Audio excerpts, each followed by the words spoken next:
once again and this is my new video on issue of debentures. आज का जो topic है हमारा ये है issue of debentures at a discount. जब हमने शेयर कैपिटल वाला चैप्टर किया था वहाँ पे हमने शेयर्स को इशू करना सीखा था एट पार और एट प्रीमियम, पर यहाँ पर इशू ऑफ डिबेंचर्स में हम तीन कंसेप्ट सीखेंगे। Issue of debentures at premium, at par and at discount. इससे प्रीवियस वीडियो के अंदर हम एट पार और एट प्रीमियम दोनों कंसेप्ट कवर कर चुके हैं, जो बिल्कुल सिमिलर था आपका शेयर इशू वाले चैप्टर के साथ।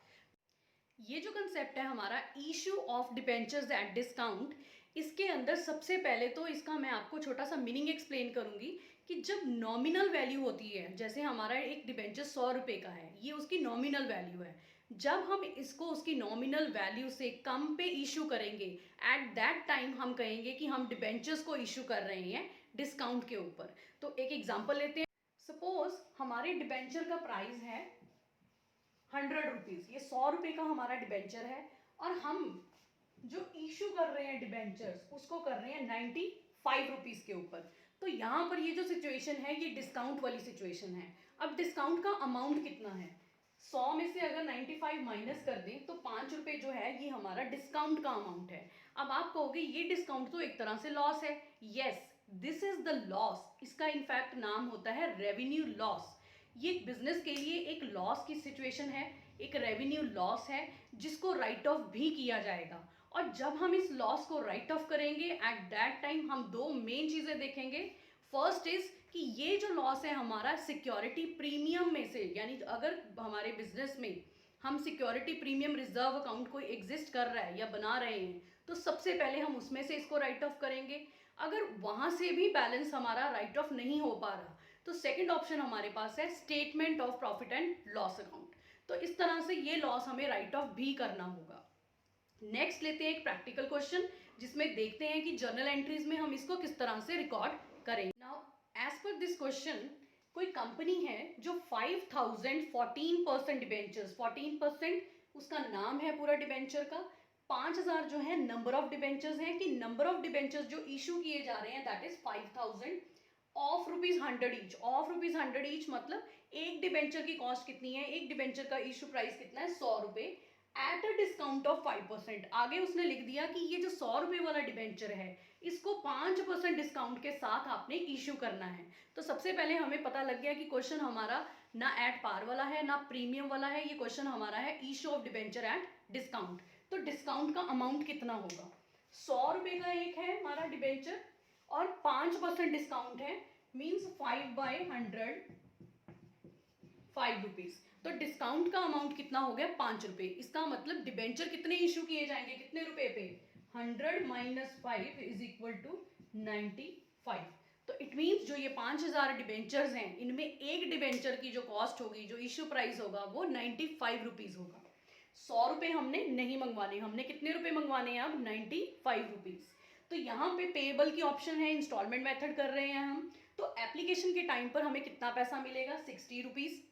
क्वेश्चन में अलॉटमेंट के टाइम पर कितना पैसा मिलेगा, 20 रुपीज। एंड फाइनल कॉल में हमें कितना पैसा मिलेगा, 15 रुपए। तो सबसे पहले इसका हम टोटल चेक करेंगे कि टोटल में 95 बनते हैं या नहीं। 95 रुपीज। तो इसका मतलब हमें कुछ भी एडजस्ट नहीं करना है, कुछ भी रिड्यूस नहीं करना है। यहां पर हमारा क्वेश्चन बिल्कुल स्ट्रेट अवे बोल रहा है कि हमारा जो अमाउंट है वो ठीक है।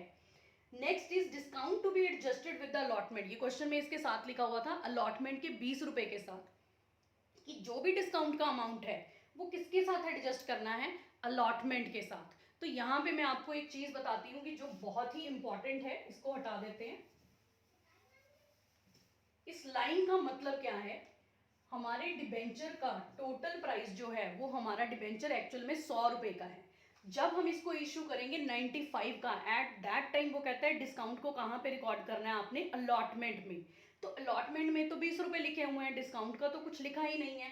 तो हम यहाँ पर कैसे लिखेंगे, 25 माइनस 5, अगर 25 में से 5 माइनस कर दें तो हमारे पास 20 रुपए बचेंगे, क्योंकि डिस्काउंट है तो डिडक्ट करने के बाद जो बैलेंस आएगा that is its actual amount. तो इसका मतलब इसको प्रीमियम की तरह जैसे ऐड कर रहे थे, अब डिस्काउंट में इसको हम माइनस करके चेक करेंगे। तो अगर 25 में से 5 माइनस करेंगे 20 अपने आप बन जाएगा।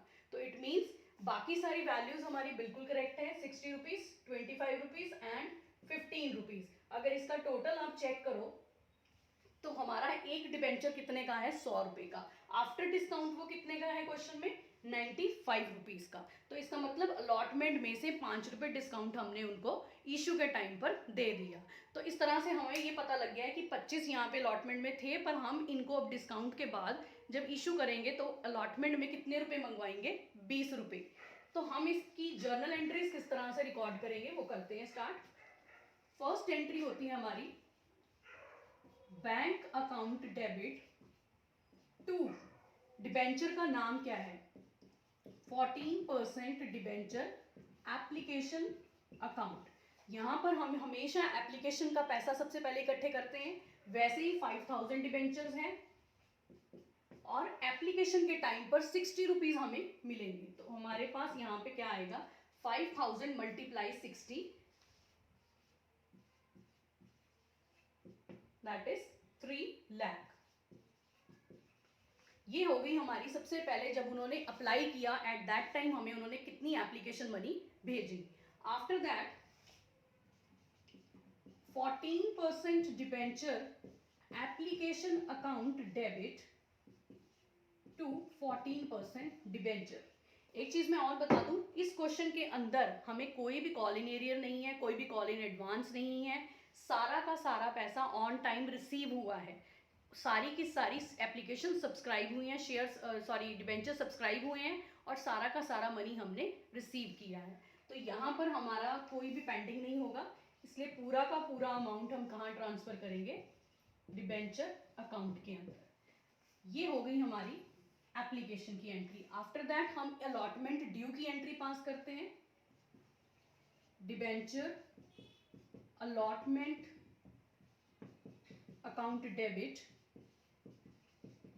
To 14% debenture. अब अलॉटमेंट में ध्यान रखो, अलॉटमेंट के टाइम पे उसने डिस्काउंट का वर्ड बोला है, डिस्काउंट मेंशन किया है, तो डिस्काउंट यहां पर लिखा जाएगा। अब डिस्काउंट किस तरह से लिखेंगे हम,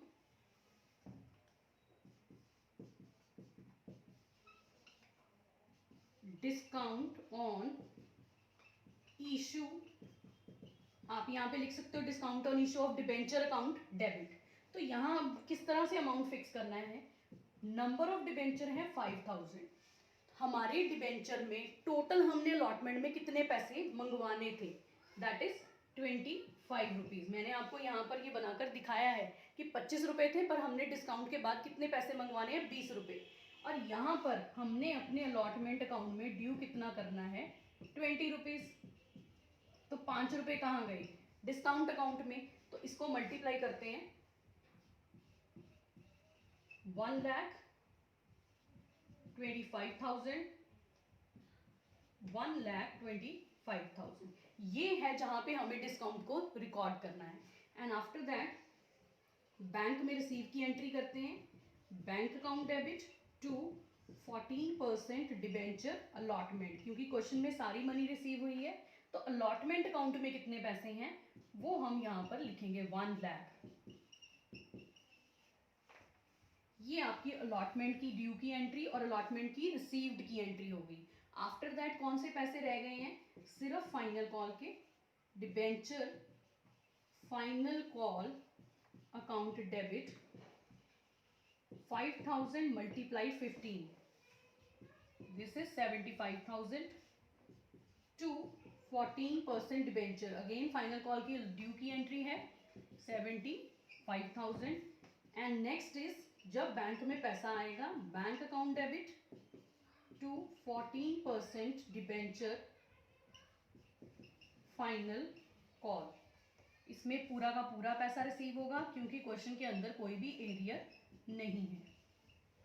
तो ये हमारा क्वेश्चन यहाँ पर बिल्कुल कंप्लीट हो चुका है, जहाँ पे हमने अपनी सारी एंट्रीज रिकॉर्ड कर दी, application, allotment and final call की। और डिस्काउंट हमें मेंशन किया हुआ था अलॉटमेंट वाली साइड, तो अलॉटमेंट वाली एंट्री के अंदर हमने डेबिट साइड पे लिख दिया discount on issue of debenture account debit.